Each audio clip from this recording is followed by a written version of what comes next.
And I look up, and there he is, Brian Windhorst, the ESPN senior NBA writer. Thanks for joining us, Brian. I mentioned that you said everything will be on the table for the Lakers this offseason. That includes Anthony Davis.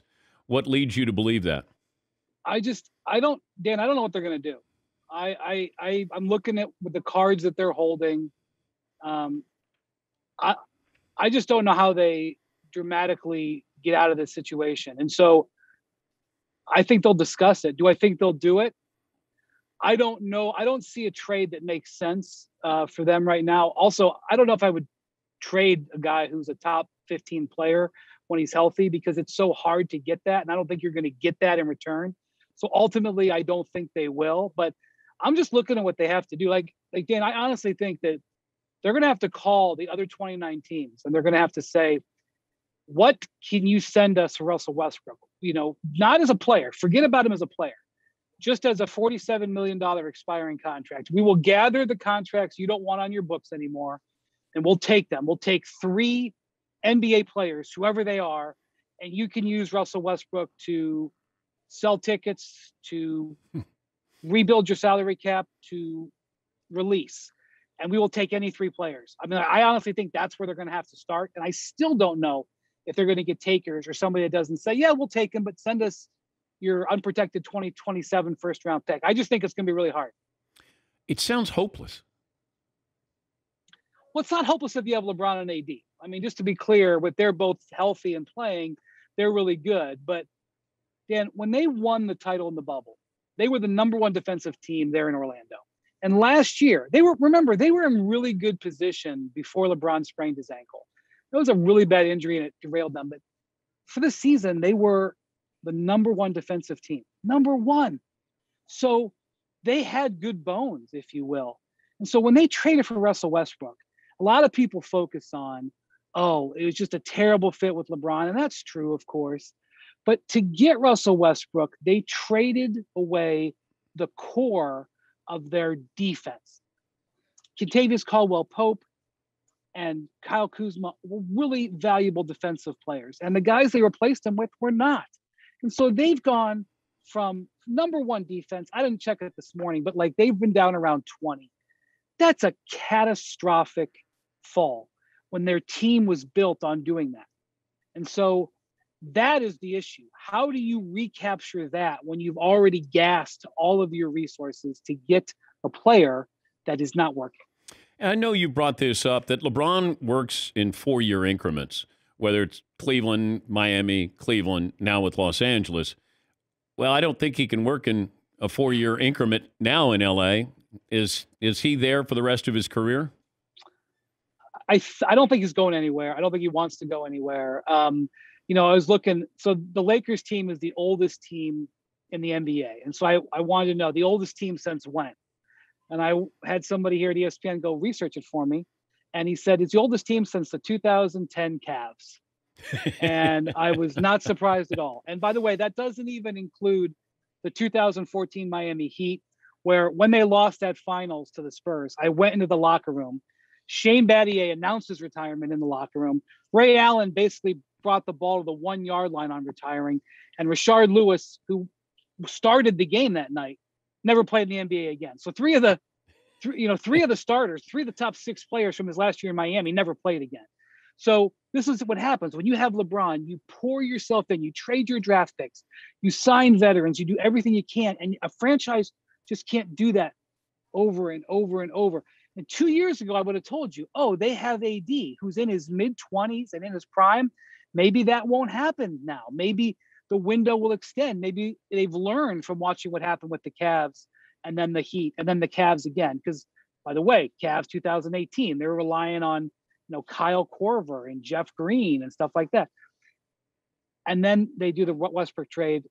They sign, 5 guys in their mid to late 30s, and we are in the exact same spot. And when LeBron left the Heat, they were lucky that they still had Dwayne Wade. But when LeBron left the Cavs the first time, they were awful. LeBron left the Cavs the second time, they were awful. The Lakers, if LeBron were to leave right now, would be, non-playoff team. That's what being with LeBron for year on, year out does.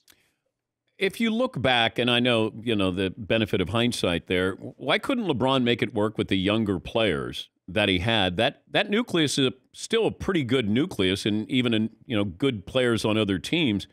Why was he not willing to make that work? Well, first off, LeBron has never valued draft picks or playing with young players. If you go look at his career, he's only played with a handful of first round picks because most of them have been traded. And I always remember when he came back to Cleveland, and he wrote his, letter, and he was like, yeah, I'm looking forward to playing with these guys. And he didn't mention Andrew Wiggins, who had just been drafted with the number 1 overall pick like 15 minutes beforehand. He was like, bye, Andrew. I'm interested in Kevin Love. And so part of it is the teams that he's playing with reacting to him. And so one of the young players he's actually played with in the last couple of years is Talen Horton-Tucker, was one of the few guys who have been a draft pick who he's taken along, like Daniel Gibson, Talen Horton-Tucker, Norris Cole. Like, this is the list, Dan. Wow. That's the list. It's never been something he's valued. Like when we saw what he did when he retweeted Les Snead, who traded all those picks, and the parade in LA, he wore that shirt that said "F them picks." LeBron tweeted that, and he goes, "Legend." I think he said "legend" with multiple exclamation points. LeBron's like, "Get me one of those shirts." Like, that's the way LeBron feels. So it's hard to stay young when you perpetually are wanting your peers, and LeBron's peer age is going up and up and up, to be with you on the team. Brian Windhorst, ESPN senior NBA writer. Is your answer different if I say who should win MVP and who will win MVP? Well, I've pretty consistently voted in our straw polls for Embiid. I think he's been amazing. I think he plays at both ends of the court. I think the things that he does, people talk about Nikola Jokic, what he does for the Nuggets offense. And of course, in fact, earlier this year, Dan, I most of the media doesn't sit on the floor anymore. They've sold those seats. They've moved us off. I've got gray hair now. When all my hair was brown, I sat on the court. You probably have sat on the court many times. I sat in a game in Oklahoma City, and I sat in the second or third row. So I was basically eye level with Jokic, and I could kind of see what he sees. And my admiration for him went even higher because I could see actually how great his reads were in real time at his eye level. I won't take anything away from him. But if you watch Embiid, he does a lot for the Sixers offense. He comes out in the high pick and roll. He sets things up. He plays inside. He plays outside. I believe he still to this moment has my MVP vote. But our straw poll that Tim Bontemps on our staff did, and this, I can't emphasize this enough. And I noticed that Caesars moved their odds after this poll came out because Caesars has watched this poll. This is a poll of 100 likely MVP voters. There's only 100. And when Tim does this poll, he doesn't call 25 people in New York and 25 people in Los Angeles. He calls people in every NBA city. He talks to people in Italy. He talks to people in outside the country who because those guys get MVP votes. He talks to broadcasters, he talks to radio people, he talks to TV, to writers. It's a real poll of how the voters are feeling. That came out yesterday, and that poll says Jokic is in the lead. It's Wow. Not a huge margin, but he is in the lead, and the odds immediately started flipping, and they were right because you can make a case, Dan, for somebody else, and I could listen to it and agree with you. This is where the voters are thinking today that it's Jokic. Having voted on it for many, many years, it always felt like we were looking for a new story. When Karl Malone, Charles Barkley, and I kept voting for Jordan. And then, media members in Phoenix and Salt Lake would be critical of me. And I go, I just know what I know, and I know what I see. Mike's the most valuable player. I was watching Giannis last night against Embiid. I think Giannis is competing with himself. And we take him for granted. Like, he's gotten to the point where we take him for granted, which isn't fair to him. And we've told that story. And I said I thought Embiid was going to win it, or at least the last couple of months, because we haven't told that story. I don't know how much that factors into this, Brian. We've told the Jokic story. This is the one that it feels like, all right, Joel Embiid is next. It's like the actor who hasn't won the Academy Award. Okay, now it's your turn. That is exactly right. Well, I'll just bring up the classic case of this, Westbrook. There hadn't been an MVP who had been on a 50-win team in something like 25 years. It was like Moses Malone. I can't remember if it was I think it was with the Rockets in the early 80s. Typically, the MVP came off one of the 3 or 4 best teams in the league. But that year with Westbrook, we were all into that story of the get back season on Durant. And then he put the cherry on top with the triple doubles. And I remember this game that he played in Denver right about this time, maybe a little bit later, early April. It was the night he guaranteed himself, I think, the triple double. He knew he was going to get it, to the average of triple double. And he hit like a 25-footer at the buzzer to win the game and eliminate the Nuggets from playoff contention. I'm going to underline that. He eliminated the Nuggets from playoff contention in Denver, and the crowd in Denver gave him a standing ovation.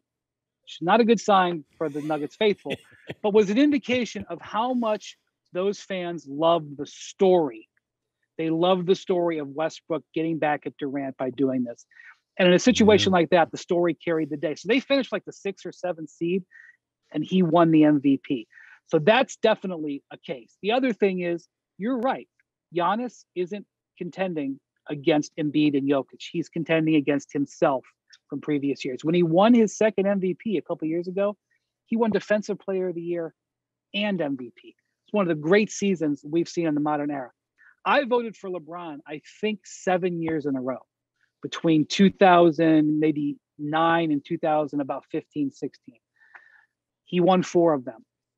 I would argue that some of those years he was still the best player, but the first year in Miami, the story wasn't great. First year back in Cleveland, they were 19 and 20 coming out of the gates. Everything that you said, I couldn't have said better myself. How good is LeBron's son? He's very good. He's going to be I don't know if he's going to go play in college. If he were to go play in college, he would probably get a high major offer. Whether he would be a star on that team, I don't know. Having seen him play, he is in tremendous physical condition. He is in better condition than his dad was at the same age, because his dad never lifted a weight in his life till he was 16. This kid was having personal training, I don't know, when he was 10. So he's done incredible work on his physique. He's very, very conditioned, but he is not the athlete LeBron was. LeBron was 6'7", 6'8", 240 pounds when he was 17. When he came into the NBA, he was one of the few 18-year-olds ever who physically wasn't intimidated. The only player that intimidated LeBron as a rookie was Ron Artest. He was the only guy who could get into LeBron. That would not be the case for most 18-year-olds. So Bronny is very skilled. I think he's listed as a 4-star prospect. So think about that. A 4-star prospect, that's what Kentucky, North Carolina, UCLA go after. He would be able to play a school like that. How many 4-star prospects make the NBA? I don't know what the percentage is, but it's not super duper high. Obviously, if he wants to be in the NBA, he'll get a chance in the NBA. That will be his last name will carry him as to that. But I think assuming that he's going to be ready at age 19, that's a big ask, Dan. Maybe he will be. I mean, that's 2 years from now. Maybe he will be. But when I saw him play, he was a freshman. And there were 2 guys on his team that year that are now in the NBA. Zaire Williams, who's with the Grizzlies, and Brandon Boston, who's with the Clippers. Those guys, when you saw them, you were like, whoa, I will see that gentleman in the NBA in 2 years. I don't get that same vibe. And people I talk to don't get that same vibe about Bronny. There are actually people, and I've never seen his younger son, Bryce, play. There are people who have told me that Bryce actually might be the better prospect amongst the two, but Bryce, I think, is 13 or something like that. I don't know if we can go that far down the list. I remember watching when Lonzo Ball was playing and LiAngelo and LaMelo, and I'm watching, and I think he was a freshman at the time, LaMelo, and I said, that's the guy who I think is going to be the best player. But he didn't know how to play. Like, he was just all over the place, and they all they did is run and gun. Lonzo loved his passing. LiAngelo could shoot. I thought LaMelo had the entire game. I didn't know that he would be this good, but you start to see guys in the embryonic stages, and then that's what they're always trying to project. It's really hard to do, and that's why when somebody says, "Can Bronny play in the NBA?" and I'm like, I don't know. I've watched him play, and there are times when he's on the floor, and I don't know he's on the floor. When LaMelo was on the floor, I knew that he was on the floor. He was involved in everything. Yes, and I mean, I I don't think it's a matter. I mean, I don't think it's a matter of comparing him to LeBron because LeBron was the greatest high school player that people who watched high school basketball for 50 years have ever seen. But I would argue that I don't know if he's making the best decision about putting the pressure on Bronny. Maybe he is. I mean, maybe he thinks he's going to react with pressure. But when you go out and say, I really can't wait to play with my son, because, when LeBron was coming of age, Ken Griffey and Ken Griffey Jr. were doing that. And Ken Griffey Jr. was a megastar in the world of sports when LeBron was 13, 14, 15 years old.